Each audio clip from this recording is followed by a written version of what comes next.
بسم اللہ الرحمن الرحیم۔ محترم ناظرین السلام علیکم۔ آج میں اللہ سبحانہ تعالیٰ کا نام التواب لے کر آپ کی خدمت میں حاضر ہوئی ہوں۔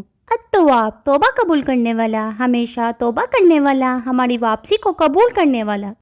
اللہ سبحانہ تعالیٰ التواب عربی میں التواب وہ ہے جو ہماری واپسی کا اشارہ کرتا ہے۔ وہ بار بار انسانوں کو توبہ کی طرف موڑتا ہے اگر وہ عارضی طور پر غلط راستے پر سفر کریں۔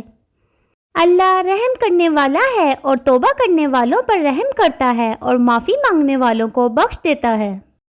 اللہ سبحانہ تعالیٰ کا یہ نام التواب کا مطلب ہے توبہ قبول کرنے والا۔ یہ نام قرآن کی 11 مختلف آیات میں ظاہر ہوتا ہے۔ اب توبہ قبول کرنے والا ہونا اس نام کا سب سے عام سمجھا جانے والا مفہوم ہے۔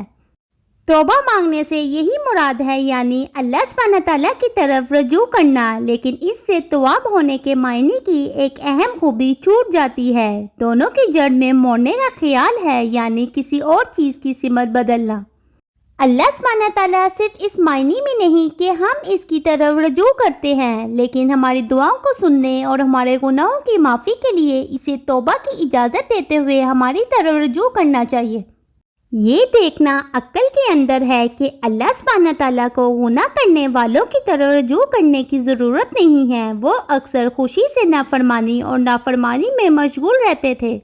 اللہ سبحانہ تعالیٰ اس بندے کی طرف کیوں رجوع کرے جو جان بوجھ کر اپنی ذات پر زیادتی کرتا ہے، لیکن پھر بھی اللہ سبحانہ تعالیٰ اپنی لامحدود رحمت، مہربانی اور فضل سے اپنے بندے کی طرف متوجہ ہوتا ہے۔ وہ سچی توبہ کو سنتا ہے اور معاف کر دیتا ہے۔ سورۃ بقرہ آیت نمبر 54۔ اور یاد کرو موسیٰ نے اپنی قوم سے کہا، اے میری قوم، تم نے بچڑے کو معبود بنا کر اپنی جانوں پر ظلم کیا، لہٰذا اب اپنے پیدا کرنے والے کی بارگاہ میں توبہ کرو۔ یوں کہ تم اپنے لوگوں کو قتل کرو، یہ تمہارے پیدا کرنے والے کے نزدیک تمہارے لیے بہتر ہے، تو اس نے تمہاری توبہ قبول کی، بے شک وہی بہت توبہ قبول کرنے والا مہربان ہے۔ پھر اسی طرح سورۃ توبہ آیت نمبر 104 میں اللہ تعالیٰ فرماتے ہیں، کیا وہ نہیں جانتے کہ اللہ ہی اپنے بندوں کی توبہ قبول کرتا ہے اور صدقات وصول کرتا ہے، اور اللہ ہی توبہ قبول کرنے والا مہربان ہے۔ پھر اسی طرح نبی کریم صلی اللہ علیہ وسلم جنت میں سب سے نچلے درجے کے لوگوں کے بارے میں بیان کرتے ہیں کہ کس طرح قیامت کے دن کہا جائے گا، اس کے چھوٹے گناہ اس کے سامنے پیش کرو اور اس سے اس کے سنگین گناہوں کو روک دو۔ پھر چھوٹے گناہ اس کے سامنے رکھے جائیں گے اور کہا جائے گا، فلاں دن تم نے فلاں فلاں کیا اور فلاں دن، تو وہ کہے گا، ہاں، اس کے لیے انکار کرنا ممکن نہیں ہوگا۔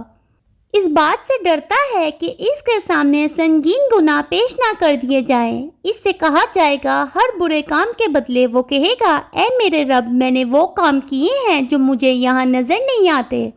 صحیح مسلم 198۔ اس حدیث سے ہمیں اللہ کی مہربانی اور سخاوت کی ایک اور مثال نظر آتی ہے۔ وہ اکثر معاف کرنے والا ہے اور ہم دیکھ سکتے ہیں کہ وہ کس طرح معاف کرنا پسند کرتا ہے۔ اللہ تعالیٰ قرآن مجید میں فرماتا ہے، وہ لوگ جو کبیرہ گناہوں اور بے حیائیوں سے بچتے ہیں، صرف معمولی گناہوں سے بے شک تمہارا رب بخشش کی وسعت والا ہے۔ وہ تمہیں سب سے زیادہ جانتا تھا جب اس نے تمہیں زمین سے پیدا کیا اور جب تم اپنی ماں کے پیٹ میں جنے تھے، پس اپنے آپ کو پاکیزہ ہونے کا دعویٰ نہ کرو، وہ سب سے زیادہ جانتا ہے کہ کون اس سے ڈرتا ہے۔ یہاں یہ سمجھنا ضروری ہے کہ مقصد کمال تک پہنچنا نہیں ہے، خود کو خالص ہونے کا دعویٰ نہ کرے۔ اس سے تشریح اس طرح کی گئی ہے کہ اللہ سبحانہ تعالیٰ ہم سے پھسلنے اور گرنے کی توقع رکھتا ہے۔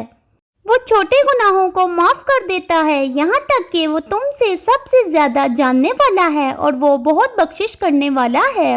دوسرا قول یہ ہے کہ ہمیں تقویٰ پر فخر نہیں کرنا چاہیے۔ نیکی کرنے کی صلاحیت اس لیے ہے کہ اللہ سبحانہ تعالیٰ نے انہیں نیکی کرنے کے لیے پاک کیا ہے، یہ اس کی طرف سے ہے اور ہمیں اس قابلیت کے لیے اس کا شکر گزار ہونا چاہیے۔ بڑے گناہوں کے بارے میں اختلاف ہے کیونکہ ان گناہوں کو معاف کیا جا سکتا ہے، لیکن توبہ کی ضرورت ہے۔ اللہ تعالیٰ قرآن مجید میں فرماتے ہیں، اللہ کی رحمت سے مایوس نہ ہو، بے شک اللہ تمام گناہوں کو معاف کر دیتا ہے، بے شک وہی ہے جو بخشنے والا، رحم کرنے والا۔ وہ مہربان ہے اور اپنے بندوں کی طرف رجوع کرتا ہے۔ وہ ہمیں آدھے راستے سے ملنے کا موقع دیتا ہے، لیکن اللہ کو یاد کرو۔ اپنی غلطیوں اور قصوروں کو تسلیم کرنے کے قابل ہونا آپ کے یقین اور اللہ سے لگن کی ایک خوبصورت علامت ہے۔ یہ تمہارے ایمان کی نشانی ہے۔ جرم کو خود سے نفرت میں تبدیل نہ ہونے دیں۔ یہ نہ سوچیں کہ آپ کے لیے بہت دیر ہو چکی ہے، کسی بھی لمحے آپ تبدیل کر سکتے ہیں۔ اللہ تعالیٰ قرآن مجید میں خود فرماتے ہیں، اللہ تمہاری توبہ قبول کرنا چاہتا ہے، اپنے رب سے معافی مانگنے میں دیر نہیں لگتی۔ انس بن مالک رضی اللہ عنہ بیان کرتے ہیں کہ رسول اللہ صلی اللہ علیہ وسلم نے فرمایا، اللہ تعالیٰ بہت بابرکت ہے، اور اس نے فرمایا، اے ابن آدم، جب تک تم نے مجھے پکارا اور مجھ پر امید رکھی، میں نے تمہیں بخش دیا، باوجود اس کے کہ تم سے جو کچھ بھی ہوا ہو اور مجھے کوئی اعتراض نہیں تھا۔ اے ابن آدم، اگر تیرے گناہ آسمان کے بادلوں تک پہنچ جائیں تو نے مجھ سے بخشش طلب کی تو میں تجھے بخش دوں گا اور مجھے کوئی اعتراض نہیں۔ بس ابن آدم، اگر تم میرے پاس زمین کے برابر گناہوں کے ساتھ آئے اور پھر تم مجھ سے اس طرح ملے کہ میرے ساتھ کسی چیز کو شریک نہ کیا ہو، تو میں تمہارے پاس اس کے برابر مغفرت لے کر آؤں گا۔ اسی طرح سورۃ بقرہ آیت نمبر 37 میں اللہ تعالیٰ فرماتے ہیں، پھر آدم نے اپنے رب کی طرف سے کچھ کلمات حاصل کیے اور اس نے ان کی توبہ قبول کی، بے شک وہی توبہ قبول کرنے والا مہربان ہے۔ انس رضی اللہ عنہ کہتے ہیں کہ رسول اللہ صلی اللہ علیہ وسلم نے فرمایا، اپنے بھائی کی مدد کرو، خواہ وہ ظالم ہو یا مظلوم۔ لوگوں نے عرض کیا، یا رسول اللہ، اگر وہ مظلوم ہے تو اس کی مدد کرنا ٹھیک ہے، لیکن اگر وہ ظالم ہو تو ہم اس کی مدد کیسے کریں؟ نبی کریم صلی اللہ علیہ وسلم نے فرمایا، اسے دوسروں پر ظلم کرنے سے روکو۔ پھر یہ کہ ہمیں لوگوں کے ساتھ حسن سلوک کے ساتھ رجوع کرنا چاہیے، جیسے کہ ہم چاہتے ہیں کہ اللہ تعالیٰ ہم پہ مہربانی کرے۔ انس بن مالک رضی اللہ عنہ سے روایت ہے کہ رسول اللہ صلی اللہ علیہ وسلم نے فرمایا، تم میں سے کوئی اس وقت تک مومن نہیں ہو سکتا جب تک وہ اپنے بھائی کے لیے وہی پسند نہ کرے جو اپنے لیے پسند کرتا ہے۔ اور پھر یہ کہ جب ہم اللہ سبحانہ تعالیٰ کے خوبصورت ناموں کا مطالعہ کرتے ہیں تو ہم ان طریقوں کے بارے میں سیکھتے ہیں جن میں وہ اپنے آپ کو بیان کرتا ہے اور اپنے آپ کو ہمارے سامنے ظاہر کرتا ہے۔ اللہ سبحانہ تعالیٰ ہمیں بتاتا ہے کہ وہ مہربان، فیاض، حکمت والا، بخشنے والا، کثرت سے معاف کرنے والا اور سب کا دوست ہے۔ اس سے ہمیں ہنسنا اور مسکرانا چاہیے، جیسے کہ نبی کریم صلی اللہ علیہ وسلم نے دوسروں کو اللہ کی رحمت کی تعلیم دیتے وقت کیا تھا۔